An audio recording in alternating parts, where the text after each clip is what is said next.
Assalamualaikum warahmatullahi wabarakatuh. Salam sejahtera untuk kita semua, Shalom. Perkenalkan, nama saya Cherry Aprilia Kapitan, NPM 12155201220025. Saya berasal dari Fakultas Ilmu Komputer, Program Studi Teknik Informatika, mata kuliah Pengantar Teknik Informatika. Sekarang saya akan menjelaskan tentang cara kerja komputer. Cara kerja komputer yang dimulai dari input hingga menghasilkan output dikenal dengan istilah sistem komputer. Di dalam sistem komputer terjadi beberapa tahapan mulai dari input hingga menghasilkan output. Adapun tahapan cara kerja komputer dari input, proses, hingga output adalah sebagai berikut. Yang pertama, data dimasukkan ke dalam sistem komputer. Data tersebut akan dimasukkan ke dalam CPU atau Central Processing Unit menggunakan komponen input seperti keyboard, scanner, ataupun mouse. Kemudian di dalam CPU akan terjadi proses komunikasi data. Program sistem operasi nantinya akan mengubah data ini menjadi bahasa mesin. Data-data yang telah diubah tersebut akan diproses, kemudian oleh sistem operasi, data tersebut akan kembali disampaikan pada software aplikasi sehingga dapat ditampilkan pada layar monitor. Apabila tampilan yang ada di layar monitor sudah sesuai dengan keinginan, selanjutnya user akan memberi instruksi kepada komputer.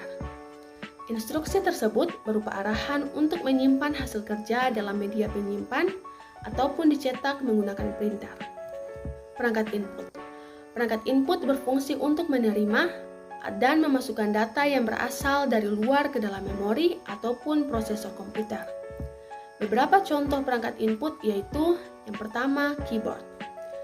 Keyboard berfungsi untuk memasukkan data berupa teks, angka, dan juga simbol. Tanpa adanya keyboard, cara kerja komputer dari input hingga ke output tidak akan berjalan dengan baik. Yang kedua, mouse. Mouse berfungsi untuk mengatur perpindahan kursor. Di dalam mouse, terdapat bola kecil yang jika digerakkan, akan menyebabkan sinyal listrik terkirim ke komputer sesuai dengan pergerakan mouse. Yang ketiga, mikrofon. Mikrofon berfungsi sebagai perangkat untuk memasukkan suara. Suara yang dimasukkan melalui mikrofon ini kemudian akan disimpan pada bagian memori komputer. Yang keempat, scanner.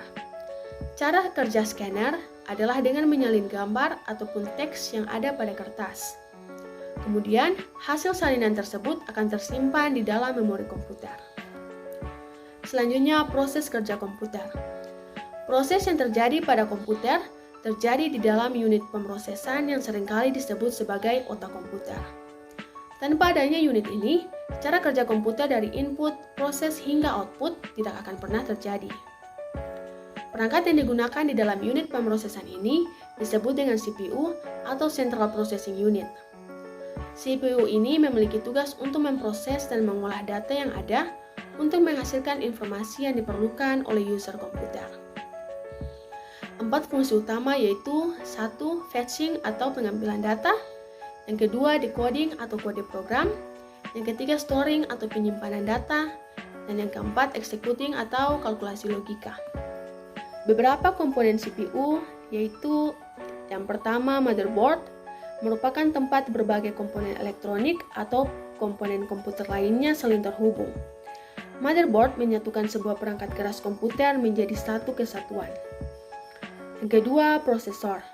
Prosesor terdiri dari chip yang berisi ribuan bahkan jutaan IC. Adapun kecepatan dari prosesor dalam memproses data tergantung dari clock cycles yang dimilikinya. Yang ketiga, hard disk. Fungsi hard disk adalah untuk media penyimpanan data, serta media penyimpanan instalasi dari sistem operasi yang digunakan untuk menjalankan CPU. Yang keempat, ROM atau read-only memory, adalah media penyimpanan data pada komputer. Sifatnya permanen, artinya program atau data yang disimpan tidak akan mudah hilang atau berubah meskipun aliran listrik dimatikan. Yang terakhir, RAM. RAM atau Random Access Memory merupakan jenis memori yang dapat dibaca, diisi, ataupun diubah. Sifatnya sementara sehingga tidak dapat digunakan apabila komputer dalam keadaan mati. Perangkat output. Perangkat output digunakan untuk mengeluarkan hasil pemrosesan yang telah dilakukan oleh komputer. Terdapat 3 perangkat output, yaitu yang pertama monitor. Monitor merupakan layar yang berguna untuk menampilkan informasi yang telah diproses pada komputer berupa tulisan, gambar, ataupun video. Yang kedua, printer.